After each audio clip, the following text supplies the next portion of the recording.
오늘 이 뉴스도 당연히 짚어봐야 될 것 같습니다. 장윤기 사건에 대한 특별수사단의 중간수사 결과가 오늘 발표가 됐는데요. 결론부터 말하면 계획적 성범죄가 우발적 단순 살인으로 둔갑해 있었던 건 아닌지 모르겠습니다. 현장 촬영 영상을 삭제하라고 지시하였으며 현장 영상을 검찰에 추송하지 못하도록 했다고 진술하였습니다. 경찰에게 묻고 싶습니다. 우리 채원이는 왜 그렇게 억울하게 목숨을 잃어야 했습니까? 왜 진실마저 숨기려 했습니까? 왜 우리 아이의 억울함보다 조직을 지키는 일이 더 중요했습니까? 만약 피해자가 경찰 가족의 딸이고 가해자가 평범한 시민의 아들이었다면 과연 지금과 같은 수사가 이루어졌겠습니까? 예, 중간 수사 결과 하나하나 뜯어보겠습니다. 제 옆에 범죄심리 전문가 염건웅 교수 나와 있습니다. 어서 오십시오. 안녕하세요. 오늘 수사 결과 중에 가장 제 귀에 꽂혔던 건 뭐냐면 피해 여고생을 장윤기가 사건 훨씬 이전부터 알았을 가능성이다. 이게 무슨 의미라고 보세요? 일단은 장윤기가 이 수사 초기에 진술에서는 계속 그 여고생을 알지 못한다. 그러니까 우발적 범죄다라고 부정을 했었어요. 그러니까 뭐 사는 게 재미없어서 범행을 저질렀다. 심지어는 피해자가 여학생인지도 몰랐다라고 맞아요. 얘기를 하고 있거든요. 근데 지금 이번에 그 수사팀에서 지금 새롭게 나온 얘기들 보면 특별수사단 내용에 보면 결국은 장윤기가 사건 훨씬 이전에 알았을 가능성이 높다. 왜 그러냐면요. 장윤기 휴대전화 이제 포렌식을 했는데 이미 한 달 전부터 이 지금 피해 여학생을 알고 있는 그런 내용들이 잠겨 있었다는 거죠. 정황들이요? 그렇죠. 정황들이 있었고 그렇다 보면 결국 장윤기가 부정했었던 여학생을 알지 못한 우발 범죄였다라는 것이 모두 조각되는 그런 상황이다. 그러니까 결국 장윤기는 한 달 전 또는 그 이전부터 이 여학생을 일방적으로 알고 있었다라는 마치 스토킹 범죄처럼요? 그렇죠. 그러니까 상호 알고 있었다라는 게 아니라 일방적으로 알고 있었다라고 지금 밝히고 있거든요. 그렇다라는 것은 사실 장윤기가 지금 스토킹 행위를 했다라고 볼 수가 있는 거죠. 일종의 스토킹 범죄다. 그런데 그럼 뒤늦게 다시 되짚어 보니까 경찰이나 아버지가 장윤기 휴대전화 막 버리고 어쩌고 막 호체해줬다는 정황들도 있었다면 이 모든 게 그 휴대전화에 담겨 있을 뭐 아들이나 아버지는 그런 걸 다 알았을 가능성이 높다는 얘기잖아요. 지금 뭐 수사 과정상에서 지금 증거물들이 훼손된 것도 많지만 여기에 이제 핵심 증거는 사실은 이게 휴대폰이거든요. 휴대폰 내에 디지털 증거들이 다 남아 있기 때문에 근데 이 디지털 증거가 확보가 안 됐던 게 아니에요. 이미 수사팀에서 사건 초기에 이 휴대전화를 확보하고 있었는데 그 뒤에 있는 과정상에서 성범죄와 연관되는 그런 혐의점들을 없애버리기 위해서 이 휴대전화에 있는 증거물마저도 무력화했다라고 볼 수밖에 없거든요. 그러다 보니까 이제 장윤기가 결국은 그러니까 사실 살인이 지금 성범죄 살인이 아니라 그냥 일반 살인, 그러니까 형량 자체가 최저 형량이 다르거든요. 그래서 이 일반 살인을 적용하기 위해서 결국은 지금 이런 증거들, 특히나 이런 그 굉장히 중요한 핵심 그런 증거인 게 뭐 증거인 휴대전화나 케이블 타 이런 게 있으니까. 그렇죠. 디지털 증거인 이 휴대폰 내역도 지금 일단 묵살이 됐다라고 볼 수가 있는 거죠. 근데 좀 이게 어디까지나 추측의 영역이긴 한데 장윤기 휴대전화 안에 공기기 안에서 포렌식 해보니까 이미 고 이채원 양을 알았을 가능성이 있다. 정황이 나왔다.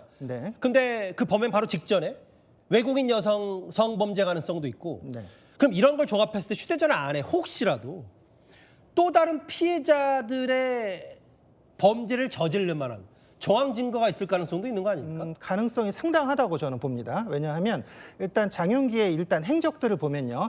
지금 그 외국인 여성을 스토킹했고 또 강간했다라는 혐의가 있고요. 그다음에 이번 사건도 결국은 성범죄를 목적으로 한다. 이거 뒤에 다시 말씀드리겠지만 성범죄를 목적으로 했다라고 봤을 때 이전에 사회복무 요원 시절에도 이미 지금 불법 촬영 혐의도 있습니다. 그러다 보니까 이미 불법 촬영을 했던 경력이 있고 그다음에 스토킹 경력도 있고 여고생뿐만 아니라 또 다른 피해자가 있을 수도 있다. 그래서 지금 장윤기가 또 특히나 휴대전화가 한 대가 아니에요. 여러 대가 있었단 말이에요. 그럼 여러 대면 이 여러 대에 자기의 그런 범죄 증거들을 은닉해놨을 가능성이 상당하다고 볼 수 있죠. 물론 아직 수사가 이제 시작 단계니까 불수사 관련해서 좀 더 그런 가능성을 배제할 수 없다는 정도만 정리를 해야 되겠죠.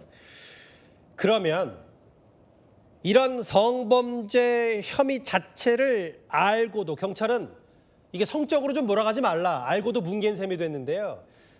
이제 우리가 이 사실, 그러니까 이 사실을 알고 장윤기가 그 고개 든 모습을 다시 한번 봐야 될 것 같습니다. 하고 싶은 얘기 없어요?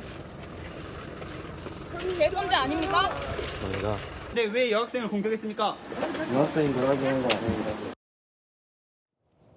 저렇게 마치 모르쇠로 자신감을 보인 게 믿는 구석 아버지 경찰이 있었던 거 아니냐. 저 장면을 다시 보니까 또 여러 생각이 드는데요. 염 교수님. 네. 근데 수사 주요 과정마다 이렇게 수사팀장의 묵살 이런 게 실제로 가능한 거예요? 뭐 일단은 수사 지휘 체계 또 보고 체계가 사실은 지금 뭐 개통으로 보고가 되게 되어 있어요. 그러니까 수사팀장 선에서 하는 것이 아니라 예. 위에 형사과장, 경찰서장까지 올라가야 되는데 예. 지금 뭐 일단 지금 수사팀장 얘기로는 이 내용들을 이제 보고했다라고 하잖아요. 형사과장에게 보고를 했고 그다음에 경찰서장에게 직접 보고하지 않았지만 형사과장을 통해서 보고가 들어간 예. 걸로 알고 있다라고 오늘 지금 특수단에서 밝혔거든요. 예. 그러다 보면 결국은 이 지금 수사의 지휘 선상에서 더 윗선이 개입했을 가능성에 대한 의혹을 지금 제기한 거고요. 첫 번째는. 윗선을 특수수사단에서도 특별수사단에도 얘기했어요. 예. 그렇죠. 그다음에 지금 일단 지금 그 수사팀장이 지금 수사 팀원들에게 이런 사실 증거 인멸이라든지 공무상 비밀 누설이라든지 이런 것들에 대해서 사실 중간에서 거의 모든 것들을 지시하고 계획하고 그다음에 실행했다 이런 것들에 대해서 결국은 지금 현재 처음부터 이것이 일반 살인죄로 가도록 이렇게 지금 수사팀장이 계속적으로 이렇게 의도를 했다라고 볼 수 있는 거죠.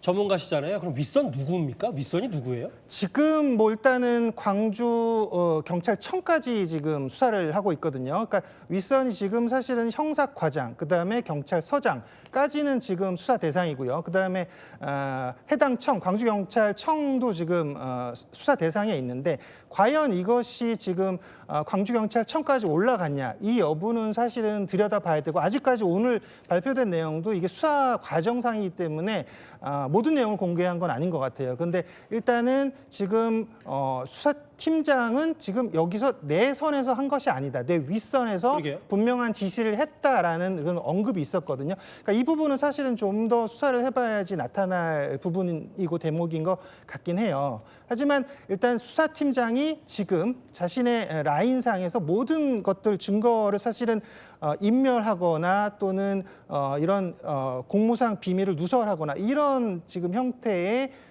수사 과정을 직접적으로 지시하는 것은 맞다라고 볼 수 있는 거죠. 근데 제가 이 사건 쭉 쫓아오면서 여전히 이해가 안 되는 게 저렇게 결과적으로 명백한 핵심 증거들이 있는데도 그걸 다 뭉개고 감춰주고 윗선 얘기도 나오지만 이게 실제로 그렇게 가능한 일이에요? 이렇게 봐주기 수사요? 뭐 일단은 뭐 마음 먹으면 가능은 합니다. 왜냐하면 특히나 이제 지역 경찰 같은 경우 이제 우리 향찰이라고 하는데 일단은 총경 이상급에서는 3년 근무를 하면은 다른 타시도로 이제 전보가 돼요. 근데 지역 경찰 같은 경우는 사실은 5년 동안 그 같은 지역 내에서 계속 반복을 하는데 이 지금 광산경찰서 산하 지금 광주경찰청 예. 아래 5개 경찰서밖에 없거든요. 계속 서로 돌아가는 그런 상황이다 보니까 서로 이런 뭐 인맥, 지인 이런 것들로 연이 얽혀 있을 수밖에 없어요. 이번에 그 수사팀원 같은 경우도 12번 정도 지금 장윤기 아버지와 통화하면서 수사 그랬다면서요? 내용을 유출했단 말이죠. 그러니까 이런 것들이 결국은